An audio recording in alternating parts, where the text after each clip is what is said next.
अस्सलाम वालेकुम स्टूडेंट्स। अब तक हम इंटीजर वैल्यूज़ को देखते रहे हैं और आज हम जिस टॉपिक को कवर करेंगे सी प्लस प्लस में वो है कॉन्स्टेंट्स। इंटीजर में हमने देखा कि हम n1 भी इंटीजर है, दो वेरिएबल्स हैं यहाँ पर हमारे पे कोड में n1 और n2। ठीक है, n1 को मैं असाइन करती हूँ 7, अगेन मैं n1 को अगर 5 कर देती हूँ, 9 कर देती हूँ तो 7 के बाद मैं 9 आराम से कर सकती हूँ, चेंज कर सकती हूँ। लेकिन बाज़ दफ़ा ऐसा होता है कि हमें ऐसे वेरिएबल्स की ज़रूरत होती है जिनकी वैल्यूज़ कांस्टेंट होती हैं, उनको चेंज करने की ज़रूरत नहीं होती। ऐसे वेरिएबल्स को हम कैसे डिफ़ाइन करें? फॉर एग्ज़ाम्पल पाई की वैल्यू हमेशा कांस्टेंट होती है, 3.14 पाई की वैल्यू है जो कांस्टेंट वैल्यू है। अगर आप बार बार पाई की वैल्यू को डिफ़ाइन करेंगे तो ये कोई अच्छी प्रोग्रामिंग प्रैक्टिस नहीं होगी। तो हम ऐसी एक वेरिएबल, अगर कोई पाई का या एरिया ऑफ अ सर्कल निकाल रहे हैं जिसका पाई आर स्क्वायर फॉर्मूला होता है एरिया ऑफ अ सर्कल का, तो उसमें पाई की वैल्यू हमारे पास कांस्टेंट होती है। इसी तरह से स्पीड ऑफ लाइट का अगर कोई कंप्यूटेशन है, आपका कोई प्रॉब्लम है जिसमें स्पीड ऑफ लाइट का यूज़ करते हुए आपने फॉर्मूला आपको यूज़ करते हुए कोई कंप्यूटेशन निकालना है, ऐसी वैल्यूज़ जिन्हें हम चेंज नहीं करना चाहते उन्हें हम कांस्टेंट डिक्लेयर करते हैं। कांस्टेंट वैल्यूज़ कैसे डिक्लेयर किए जाती हैं? इनको दो तरह से डिक्लेयर किया जाता है। आज मैं आपको एक कीवर्ड कॉन्स्ट का बताऊंगी कि जिससे हम कांस्टेंट डिक्लेयर करते हैं। अब ये कॉन्स्ट है, कॉन्स्ट के साथ जिस टाइप की वैल्यू है, अगर वो डेसिमल पॉइंट वाली वैल्यू है तो उसको हम उसी डेटा टाइप के साथ डिक्लेयर करेंगे। लाइक यहाँ पे मेरे पास ये डेसिमल पॉइंट है, फ्लोट भी लिख सकती हूँ मैं, इसको डबल भी लिख सकती हूँ, दोनों केसेस में ये सही होता है।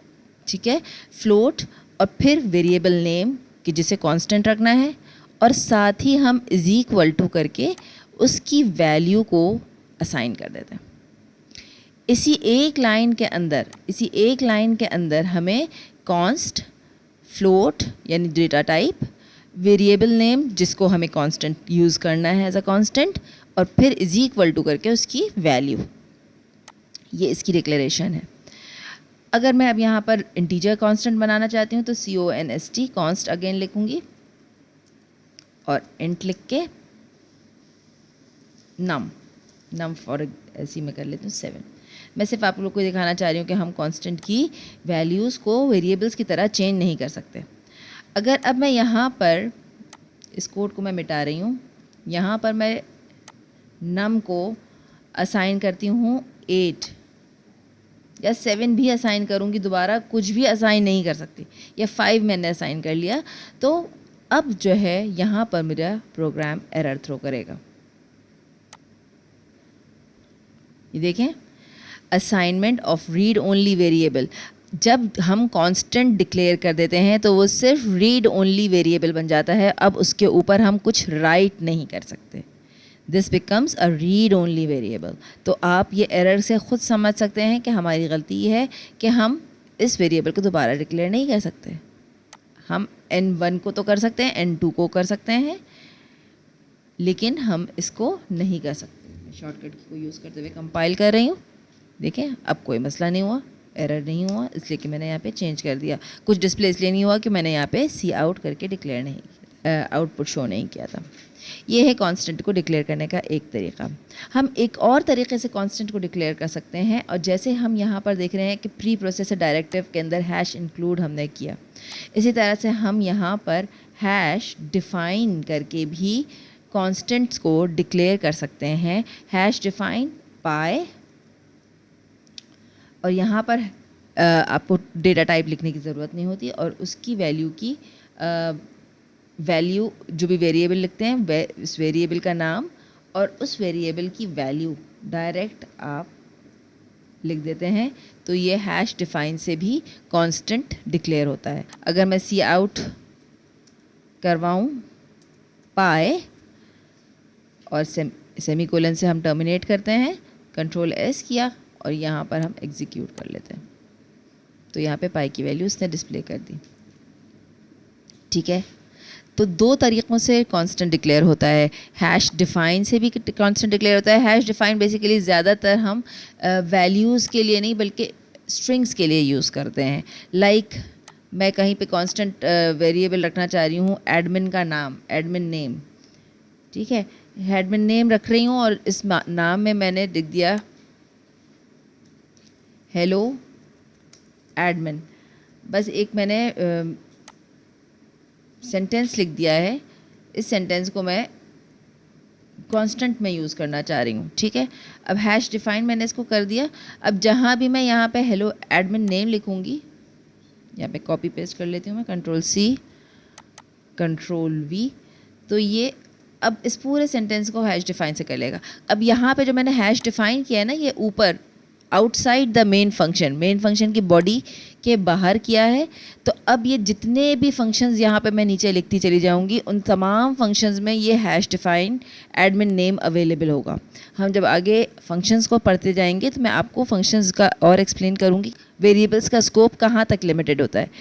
इस कांस्टेंट का फंक्शन, ये कांस्टेंट क्योंकि मेन की बॉडी में डिफाइंड है तो इसका scope with in this main की बॉडी होगा।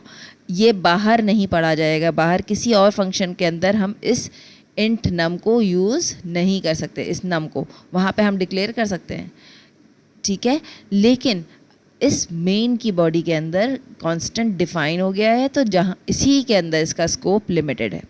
लेकिन एडमिन नेम बाहर भी यूज़ कर सकते हैं, हम कोई और फंक्शन बनाएंगे तो हम वहाँ पर भी यूज़ करेंगे। अब मैं आपको ये वाला रन करके दिखा देती हूँ।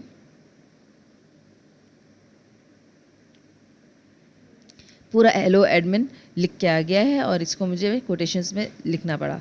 अच्छा, अगर मैं विदाउट कोटेशंस लिखती हूँ तो देखते हैं हम ये चलता है कि नहीं चलता, ठीक है।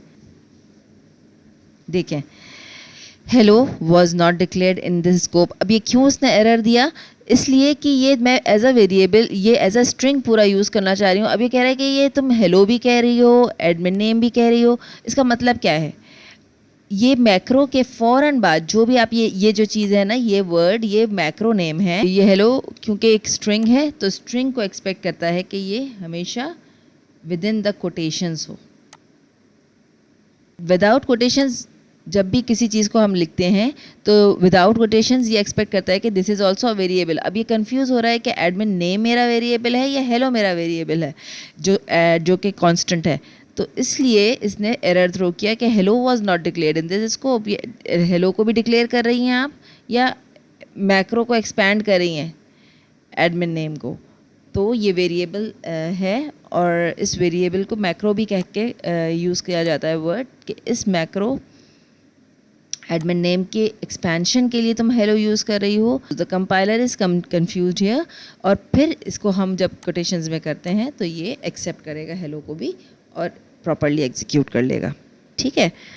अगर यहाँ पे कोई कन्फ्यूजन हो तो आप लोग ज़रूर मुझे बताइएगा। ये देखें, अब मैं यहाँ पे प्रिंट कर रही हूँ तो ये हेलो प्रिंट कर रहा है, ठीक है। क्लास नेक्स्ट टॉपिक हमारा होगा टाइप कास्टिंग, कि हम किस तरह से एक टाइप को दूसरी टाइप में कन्वर्ट करते हैं और दो तरह की टाइप कास्टिंग होती है। तो वो दोनों को मैं एक्सप्लेन करूँगी इंशाल्लाह। तो मिलते हैं इंशाल्लाह नेक्स्ट वीडियो में। अल्लाह हाफ़िज़।